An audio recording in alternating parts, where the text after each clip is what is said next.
قرآن مجید کی مثلاً کون سی آیات ہے آپ میں سے کوئی بتائے گا کہ جس میں اخلاص نیت کی بات ہو؟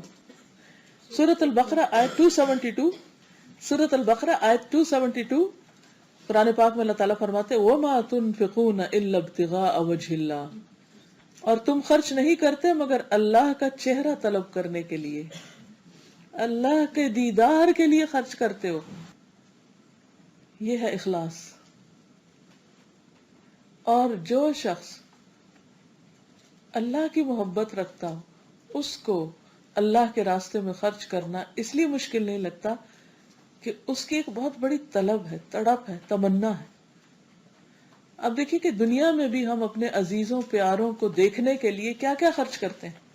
سارا سال لوگ کام کرتے ہیں تاکہ پاکستان جا کر یا اپنے بیک ہوم جا کر اپنے ماں باپ کا چہرہ دیکھ لیں، اپنے بہن بھائیوں کا دیکھ لیں، اور اگر زندگی میں نہیں جا سکتے تو جب کوئی فوت ہو جاتا ہے تو مرے ہوئے کا چہرہ دیکھنے کے لیے اتنی بڑی بڑی رقم خرچ کرتے ہیں اپنے خون پسینے کی کمائی۔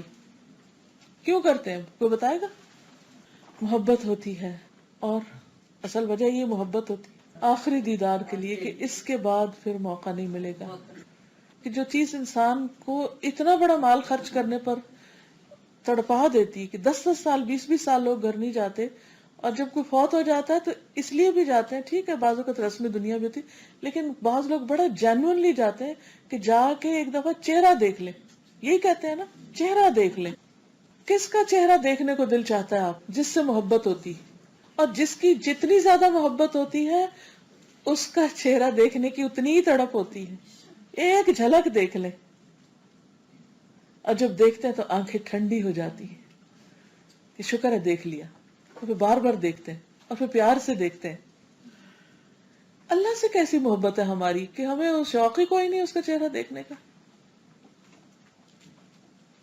ایک دفعہ 14ویں کا چاند نکلا ہوا تھا تو نبی صلی اللہ علیہ وسلم فرمایا کیا تم اس چاند کو دیکھتے ہوئے کوئی مشکل محسوس کر رہے؟ نہیں، قیامت کے دن تم اللہ سبحانہ تعالیٰ کو بھی ایسے ہی دیکھو گے، بیچ میں کوئی بادل نہیں ہوں گے، کوئی کچھ نہیں۔ تو کبھی اللہ کے راستے میں مال خرچ کرنے کو دل نہ چاہے نا، تو یہ سوچ کے کریں کہ اللہ اس کے بدلے تیرا دیدار چاہتی ہوں، کسی سے کچھ نہیں چاہیے، تو نیت خالص ہو جائے گی نا۔ کتنی خالص ہو جائے گی؟ کوئی غرض ہی نہیں رہے گی۔ اچھا اس میں فائدہ کیا؟ فائدہ بھی تمہارا اپنا ہے، کیونکہ بعض اوقات ہم کسی پہ خرچ کیے جاتے ہیں وہ مڑ کے شکریہ بھی نہیں کہتے، تو پھر ہمارا دل تڑپتا ہے کہ یہ کیسے ناخلف ہے، ہر وقت ہم ہی مدد کرتے رہتے ہیں، ادھر سے تو کبھی رسپانس ہی نہیں آیا کوئی، ہمیں ان کا رسپانس نہیں چاہیے ہوتا، اور رسپانس نہ آنے کے باوجود بھی ہم بے پناہ خوش ہوتے ہیں، کیونکہ ہمارے امیجنیشن، ہمارے دل میں کچھ اور چاہت ہے، ہم کچھ اور چاہ رہے ہیں۔ ہم یہ نہیں چاہتے کہ وہ کوئی ہمیں آ کے شکریہ کہے، اور کوئی ہمیں ہماری تعریف کرے، اور کوئی ہماری بڑائی بیان کرے کہ بھئی اس نے تو واہ واہ اتنا خرچ کیا۔ یہ باتیں پھر اچھی نہیں لگتی، کوئی کرے بھی تو دل گھٹتا ہے کہ یہ کیا ہوا، اس لیے تھوڑی کیا تھا۔ وَمَا تُنْفِقُونَ إِلَّا ابْتِغَاءَ وَجْهِ اللَّهِ۔ پھر سورۃ الفتح آیت 29، اللہ سبحانہ وتعالیٰ کا فرمان ہے محمد الرسول اللہ والذین معه اشداء علی الکفار رحماء بینہم تراہم رکعا سجدا یبتغون فضلا من اللہ ورضوانا۔ محمد اللہ کے رسول ہیں، اور وہ لوگ جو اس کے ساتھ ہیں کافروں پر سخت ہیں، یعنی صحابہ کرام، اور آپس میں نہایت رحم دل۔ تم انہیں اس حال میں دیکھو گے کہ رکوع کرنے والے ہیں، سجدے کرنے والے ہیں، یعنی ان کی پہچان تھی کہ جب فرصت ملی نماز پہ کھڑے ہو گئے، اپنے رب کا فضل اور اس کی رضا چاہتے ہیں۔ یبتغون فضلا من اللہ ورضوانا، ان کی چاہت کیا ہے اس رکوع اور سجدے سے؟ کہ اللہ کی رضا اور اللہ کا فضل ملے، اللہ کا فضل چاہتے ہیں۔ کچھ لوگ ہیں کہ وہ کوئی کام کرتے ہیں تو کیا چاہتے ہیں کہ لوگ ان پہ مہربان ہو جائیں، لوگوں کا فضل چاہتے ہیں، لوگوں کی رضامندی چاہتے ہیں، ان کا اپروول چاہتے ہیں، وہ خوش ہیں کہ نہیں، بار بار ان کی طرف دیکھتے رہتے ہیں کہ یہ خوش ہوئے کہ نہیں مجھ سے، ان کی ایکسپیکٹیشن کے مطابق کام کیا کہ نہیں۔ اور کچھ ایسے ہیں جو چاہتے ہیں میرا رب راضی ہوا کہ نہیں، کوئی مجھے بتا دے میرا رب خوش ہے کہ نہیں۔ ان کی ساری تڑپ اس بات پر ہوتی ہے یبتغون فضلا من اللہ ورضوانا، اور اگر ان کی کوئی ضرورت ہے وہ بھی اللہ ہی سے چاہتے ہیں، اللہ کا فضل، کیونکہ جس پر اللہ کا فضل ہو جائے کیا اس کی کوئی ضرورت پوری ہونے سے رہ سکتی ہے؟ ہرگز نہیں. اور جو بندوں پہ تکیہ کیے ہوئے اور بندوں کی طرف نظر اٹھا اٹھا کے دیکھتا ہو تو بندے تو اپنی مرضی کے ہیں، وہ آپ کو کیوں چاہیں گے؟ اللہ تو آپ سے محبت کرتا ہے، اللہ نے آپ کو پیدا کیا، آپ اس کی کریشن ہے، وہ کیوں نہ آپ پر مہربانی کرے گا؟ وہ ضرور کرے گا. تو اس کو نیت کہتے ہیں کہ کوئی بھی کام، چاہے نماز روزہ ہو چاہے صدقہ خیرات ہو، تو کرنا کیوں ہے؟ ٹھیک ہے نا.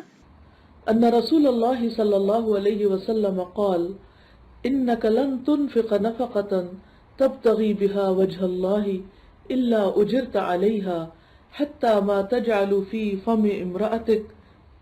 بخاری.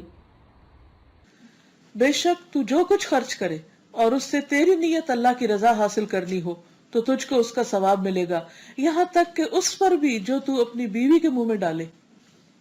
وہ لقمہ جو تم بیوی کے منہ میں ڈالتے. اچھا اب آپ دیکھیے کہ ظاہر ہے ہسبینڈ وائف کے بیچ میں محبت ہوتی ہے. نبی صلی اللہ علیہ وسلم حضرت عائشہ کے بیچ میں بہت محبت تھی. حضرت عائشہ رضی اللہ تعالی عنہا کہتی ہیں کہ میں نے پانی پیا اور پھر نبی صلی اللہ علیہ وسلم کو برتن دیا اور آپ صلی اللہ علیہ وسلم نے بھی اسی جگہ منہ لگا کر پانی پیا جہاں میرا منہ تھا، حالانکہ میں حیض کی حالت میں تھی. اور میں نے ایک ہڈی سے گوشت کھایا اور پھر وہ نبی صلی اللہ علیہ وسلم کو دے دی. آپ صلی اللہ علیہ وسلم نے بھی اپنا منہ اسی جگہ پر رکھا جہاں پر میرا تھا اور میں حالت حیض میں تھی. تو قدرتی بات ہے. لیکن عام طور پر ہسبینڈ وائف ایک دوسرے سے محبت کا اظہار اور ایک دوسرے کو کچھ دینے کا اور اپنا آپ قربان کرنے کا یہ سب کچھ کیوں کرتے ہیں؟ تاکہ اس کی محبت مل جائے ہمیں. شوہر بیوی کو دے رہا تاکہ بیوی اس کو چاہے، بیوی شوہر کو کچھ آفر کر رہی ہے تو اس لیے تاکہ شوہر اس کا ہی دیوانہ بن جائے، اس کی چاہت والا ہو.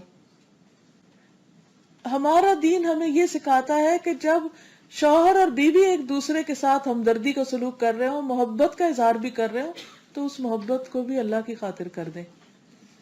کیوں؟ اس سے فرسٹریشن نہیں ہوتی. کیونکہ کئی دفعہ ایسا ہوتا ہے کہ بہت سے لوگ صرف اس لیے غمگین اور رنجیدہ رہتے ہیں، عورتیں ہوں یا مرد، وہ کہتے ہیں کہ ہم نے اپنی بیوی کے لیے یہ بھی کیا، یہ بھی کیا، یہ بھی کیا، لیکن اس نے پلٹ کے کچھ نہیں کیا ہمارے لیے. ہم تو اپنے منہ کا لقمہ نکال کے دیتے ہیں اس کو، وہ پھر بھی قدر نہیں کرتی یا کرتا. تو اس میں آپ دیکھیے کہ اگر انسان اس لقمے کے پیچھے اللہ کی رضا چاہے کہ میاں کما کے لا رہا ہے، دے رہا ہے، گروسری کر رہا ہے، خرچ کر رہا ہے، خرچے کے پیسے دے رہا ہے، سب کچھ، تو وہ احسان جتا کے نہ کرے کہ اتنا تجھے دے رہا ہوں اور اتنا نہیں دوں گا، بلکہ اللہ کی محبت میں دے تو اس کا بھی اجر اس کو ملے گا. اور اس کے فرائض میں شامل ہے، یعنی فرض ادا کر رہا ہے، رکوع سجدہ نماز کا فرض میں شامل ہے. لیکن اگر نیت اللہ کی خوشی اور اللہ کی رضا مطلوب ہے تو اس میں اللہ سے اجر ملے گا. تو تب تغی بہا وجہ اللہ، جس چیز میں شامل ہو جائے گا وہ اللہ سبحانہ وتعالیٰ کے لیے اس کا بہترین اجر ہوگا.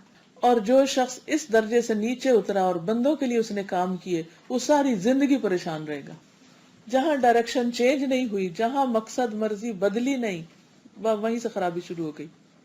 تو کوئی بھی کام کرنے سے پہلے ہمیں اپنے آپ سے پوچھنا چاہیے کہ کیوں کرنے جا رہی. اور مثلا یہاں سے آپ گھر جائیں گے، ہو سکتا ہے بچوں کو لنچ دینا ہو سکتا ہے کسی اور کو وزٹ کرنا ہو، کسی کی مریض کی عادت کرنی ہو، کسی جنازے میں جانا ہو، کچھ بھی کرنا ہو، 100 کام ہوتے ہیں ہر ایک کو. تو نکلتے وقت ضرور سوچیے کیوں دوڑ لگائی ہوئی ہے، کیوں جا رہی ہوں، کیا کرنا ہے، کس لیے کرنا ہے. میں اتنا تھکتی ہوں، بچوں کے پیچھے اتنا بھاگتی ہوں، ان کو پک اینڈ ڈراپ دیتی ہوں، لینے جا رہی ہوں، چھوڑنے جا رہی ہوں، ساری ان کے، اور یہ پھر بھی میری بات نہیں مانتے، اور پھر وہ تھکاوٹ اور ساتھ آنسو شروع ہو جاتے ہیں، اور اللہ کی نہ یاد ہوتی ہے، نہ ذکر ہوتا ہے، نہ خیال ہوتا ہے. فرسٹریشن، تھکاوٹ اور ڈپریشن. کیا کمایا ہم نے زندگی میں؟ نہ دنیا میں کچھ ملا اور نہ آخرت میں. تو جب آپ کے ذہن میں یہ ہو کہ میرا رب اس وقت مجھے دیکھ رہا ہے اور اس کو خوش کرنے جا رہی، اور خواہ میں اپنے بچوں کے منہ میں ایک نوالا ڈالوں گی تو وہ بھی میرا رب مجھے دیکھتا ہے اور وہ بھی میرے لیے صدقہ لکھا جائے گا، اس سے وہ خوش ہو جائے گا. تو آپ دیکھیں گے کہ مشکل کام بھی آپ کو آسان لگے گا. ایک وہ ہوتا ہے نا جو آپ کا دل چاہتا تو آپ کرتے ہیں اور دل نہیں چاہتا تو آپ کرتے ہی نہیں. لیکن جب انسان اللہ کے لیے کرتا ہے نا، پھر دل نہ بھی چاہے تب بھی کرتا ہے. اسی سے استقامت آتی ہے.